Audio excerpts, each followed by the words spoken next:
You want me to get into the second issue of why the Chinese are going to vanish? And when I say vanish, that's the word. They are literally vanishing as a people. Everyone's familiar with the one-child policy. It worked very well. If anything, it worked too well. And after having it in place for 35 years, we have a population bomb. And as of January of this year, according to official Chinese state statistics, China was the fastest aging society in human history, with the largest sex imbalance in human history. They had aged past the point that they could even theoretically maintain their population at its current size into the future. They had run out of people of childbearing age. By 2100, there will be half as many Chinese as there are today. And then in April, they started to release details from their 10-year census. And they realized that they had been overcounting their population for some time.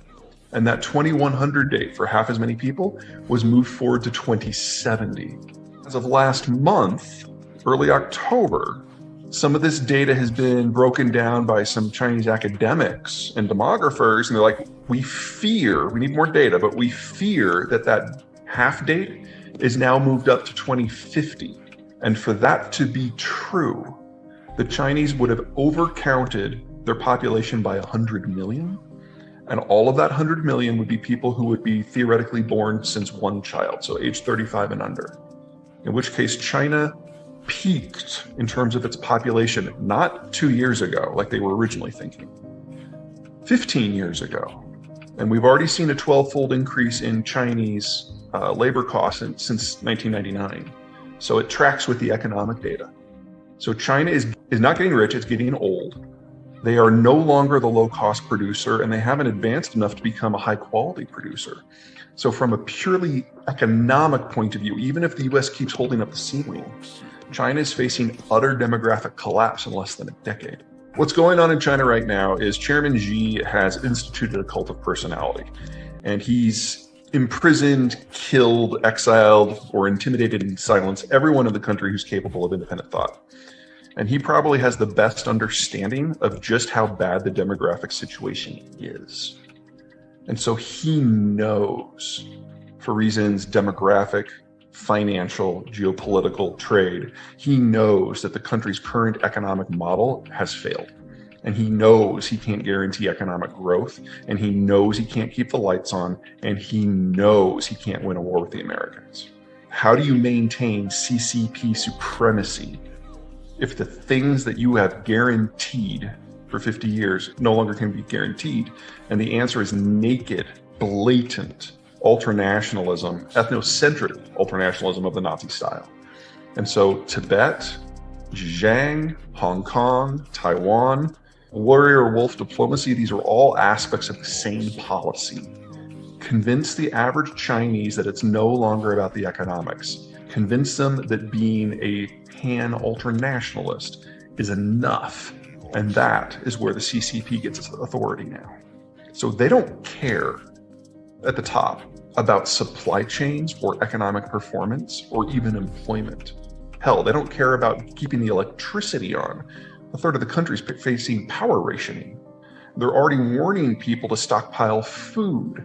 These are not the sorts of things you do if you think you're going to achieve economic breakout or even economic continuity. These are the sorts of things that you do if you know that the bottom's falling out and there's nothing you can do about it.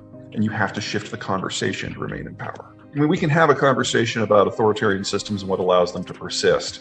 I'm saying that they're facing something far more dramatic. They know economic structures that they have relied upon since Deng are collapsed, and they know that they can't repair them. So they have to have a fundamentally different sort of China for the CCP to have a chance of maintaining control. The question is, of course, whether or not that will work. And I think it's far too early in the process to have a prognosis for that. Well, the Chinese system is not based on money as an economic good like it is here in the United States. In China, money is a political good. So it exists to serve the needs of the CCP. So they expand their money supply in extreme volumes in order to make sure that there's enough credit in the system so that any employer can employ any number of people. The goal is not efficiency. The goal is not even economic expansion. The goal is employment. Because if people have jobs, they don't get together in large groups and go on long walks together. That's how the current Politburo got their jobs. They are not going to give them up. Because of that, you can make the argument that all of the economic growth that we have seen in China since 2006 is because of debt. They've expanded corporate debt to something, I believe, like 350% of GDP now. I don't have those numbers right in front of me, but I think that's the number, making China the most indebted country in human history in both absolute and relative terms. So imagine if Enron ran every sector of the American economy. That's the scale of what we're looking here. And any country that's come within an order of magnitude of this, well, sorry, that's a bit of an exaggeration. Any country that has come within half of this has ultimately collapsed under the debt load. So the question in my mind is not will it, but when will it?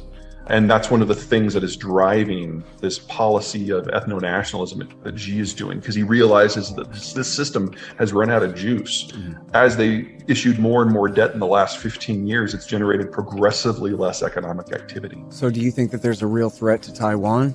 If you had asked me 3 years ago, I would have said no. The reason is that if the Chinese were to take over Taiwan tomorrow, they couldn't operate the semiconductor industry.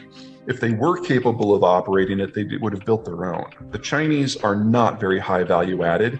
They can only make the really low-end computer chips, and they can only do that with equipment that was built elsewhere, installed by foreigners, and maintained by foreigners.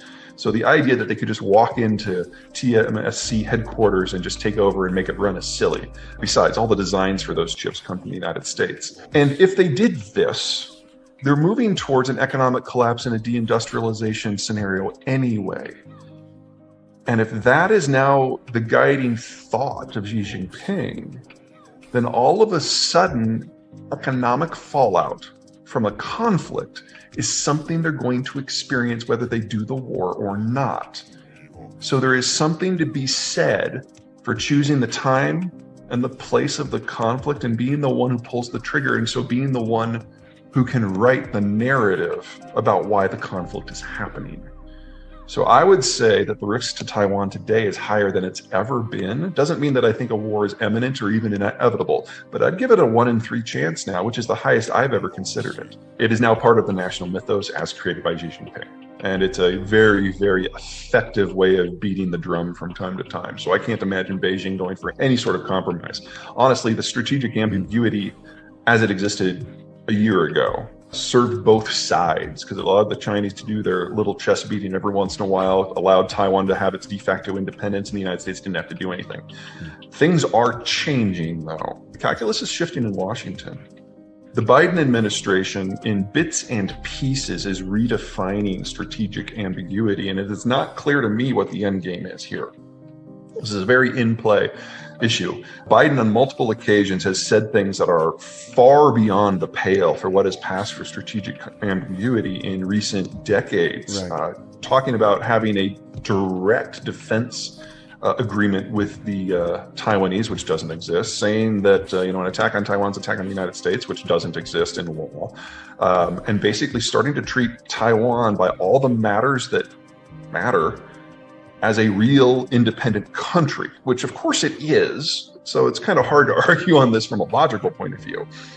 But it does seem that the Biden administration is not so much edging towards, but striding boldly towards formal recognition. Biden says it in interviews, not as an off-the-cuff comment. He's been very direct. He's done it multiple times. Remember, I don't have access to his morning briefing. It's entirely possible that the president's inner circle has come to the conclusion that everything that China says about Taiwan is a bluff. That's reasonable. And if that is the case, you want to talk about a massive foreign policy win. That'd be it. I'm a big believer in the long-term durability of American power. So I personally don't see the point in picking at the Taiwan issue or picking at the Crimea issue, because I'm pretty convinced that countries like China and Russia aren't going to last a whole lot longer, and we can just wait them out. Like I said, people who believe my way have lost 9 times in a row. Well, the Taiwanese position internally is pretty clear. This is not the first secessionist president we've had in Taiwan. It's the third. It's like, this is the majority opinion here. But dual deterrence was very successful. I'm just saying that the mindset on both sides of the Pacific is changing. For the Chinese, this has now become not an existential threat issue, but an opportunity to maintain CCP power